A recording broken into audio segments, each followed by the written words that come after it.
बहुत साल पहले की बात है। एक आलसी लेकिन भोला भाला युवक था, आनंद। दिन भर कोई काम नहीं करता था, बस खाता ही रहता था और सोया रहता था। घर वालों ने कहा, चलो जाओ, निकलो यहाँ से, कोई काम धाम करते नहीं, बस पड़े रहते हो। वो घर से निकल कर यूं ही भटकते हुए एक आश्रम पहुंचा। वहाँ उसने देखा कि एक गुरुजी हैं। उनके शिष्य कोई भी काम नहीं करते, बस मंदिर की पूजा करते हैं। उसने मन में सोचा, ये बढ़िया है, कोई काम धाम नहीं, बस पूजा ही तो करनी है। गुरुजी के पास जाकर पूछा, क्या मैं यहाँ रह सकता हूँ? गुरुजी बोले, हाँ हाँ, क्यों नहीं, लेकिन मैं कोई काम नहीं कर सकता हूँ। गुरुजी बोले, कोई काम नहीं करना है, बस पूजा करनी होगी।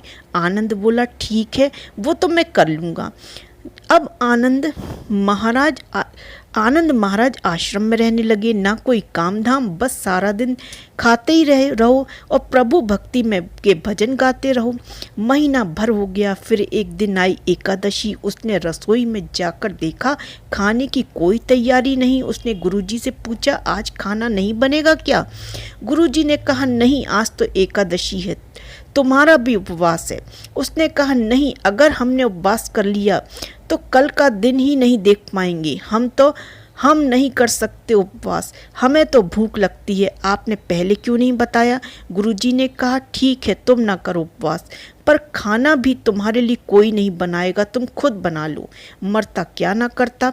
गया रसोई में। गुरुजी फिर आए। देखो, अगर तुम खाना बना लो तो राम जी को भोग जरूर लगा देना और नदी के उस पार जाकर बना लो रसोई। ठीक है। लकड़ी, आटा, तेल, घी, सब्जी लेकर आनंद महाराज चले गए। जैसा तैसा खाना भी बनाया। खाने लगे तो याद आया, गुरुजी ने कहा था राम जी को भोग लगाना है। लगा भजन गाने, आओ मेरे राम जी, भोग लगाओ जी। प्रभु राम आइए, श्री राम आइए, मेरे भोजन का भोग लगाइए। कोई ना आया तो बेचैन हो गया कि यहाँ तो भूख लग रही है और राम जी आ ही नहीं रहे। भोला मानस जानता नहीं था कि प्रभु साक्षात तो आएंगे नहीं, पर गुरुजी की बात मानना जरूरी है। फिर उसने कहा, देखो प्रभु राम जी, मैं समझ गया आप क्यों नहीं आ रहे। मैंने रूखा सूखा बनाया और आपको तर माल खाने की आदत है, इसलिए नहीं आ रहे। तो सुनो प्रभु, आज वहाँ भी कुछ नहीं बना है, सबकी एकादशी है, खाना हो तो भोग ही खा लो। श्री राम अपने भक्त की सरलता पर बड़े मुस्कराए और माता सीता के साथ प्रकट हो गए, बड़े असमंजस में। गुरुजी ने तो कहा था राम जी आएंगे, पर यहाँ तो माता सीता भी आई हैं और मैंने तो भोजन बस 2 लोगों का बनाया है। चलो कोई बात नहीं, आज इन्हें खिला देती हैं। बोला, प्रभु मैं भूखा रह गया, लेकिन मुझे आप दोनों को देखकर बड़ा अच्छा लग रहा है। लेकिन अगली एकादशी पर ऐसा न करना, पहले बता देना कि कितने जन आ रहे हैं, और हाँ, थोड़ा जल्दी आ जाना। राम जी उसकी बात पर बड़े मुदित हुए, प्रसाद ग्रहण करके चले गए। अगली एकादशी तक ये भोला मानस सब भूल गया। उसे लगा प्रभु ऐसे ही आते रहेंगे और प्रसाद ग्रहण करते होंगे, ऐसे ही आते होंगे और प्रसाद ग्रहण करते होंगे। फिर एकादशी आई। गुरुजी ने कहा, मैं चला अपना खाना बनाने, पर गुरुजी थोड़ा ज़्यादा अनाज लगेगा, वहाँ 2 लोग आते हैं। गुरुजी मुस्कुराए, भूख के मारे, बावला है, ठीक है, ले जा और अनाज ले जा। अब की बार उसने 3 लोगों का खाना बनाया। फिर गुहार लगाई, प्रभु राम आइए, सीता राम आइए, मेरे भोजन का भोग लगाइए। प्रभु की महिमा तो निराली है। भक्त के साथ कौतुक करने में उन्हें बड़ा मजा आता है। इस बार वे अपने भाई लक्ष्मण, भरत, शत्रुघ्न और हनुमान जी को भी लेकर आ गए। भक्त को चक्कर आ गया, ये क्या हुआ, एक का भोजन बनाया तो 2 आए, आज 2 का खाना ज़्यादा बनाया तो पूरा खानदान ही आ गया। लगता है आज तो भूखा ही रहना पड़ेगा।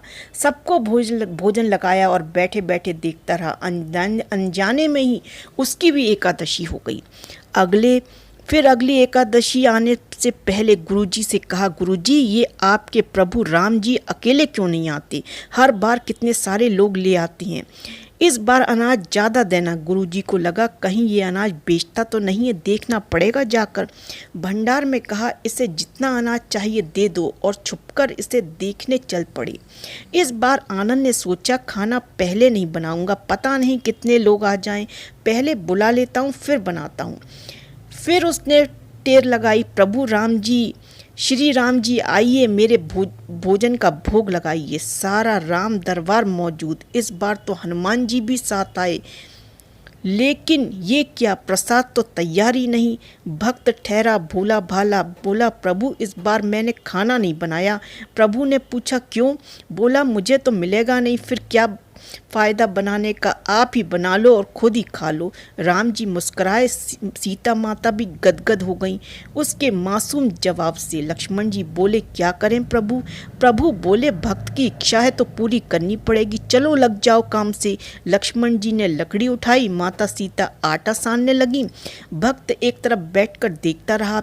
माता सीता रसोई बना रही थी तो कई ऋषि मुनि यक्ष गंधर्व प्रसाद लेने आने लगे। उधर गुरुजी ने देखा खाना तो बना नहीं, भक्त एक कोने में बैठा है और पूछा बेटा क्या बात है, खाना क्यों नहीं बनाया? बोला अच्छा किया गुरुजी आप आ गए, देखिए कितने लोग आते हैं प्रभु के साथ। गुरुजी बोले मुझे तो कुछ नहीं दिख रहा तुम्हारे और अनाज के सिवा। भक्त ने माथा पकड़ लिया, एक तो इतनी मेहनत करवाते हैं प्रभु, भूखा भी रखते हैं और ऊपर से गुरुजी को दिख भी नहीं रहे, ये और बड़ी मुसीबत है। प्रभु से कहा आप गुरुजी को क्यों नहीं दिख रहे हैं? प्रभु बोले मैं उन्हें नहीं दिख सकता। वो बोला क्यों? वे तो बड़े पंडित हैं, ज्ञानी हैं, विद्वान हैं, उन्हें तो बहुत कुछ आता है, उनको क्यों नहीं दिख सकते आप? प्रभु बोले माना कि उनको सब आता है, पर वे सरल नहीं है तुम्हारी तरह, इसलिए उनको नहीं दिख सकता।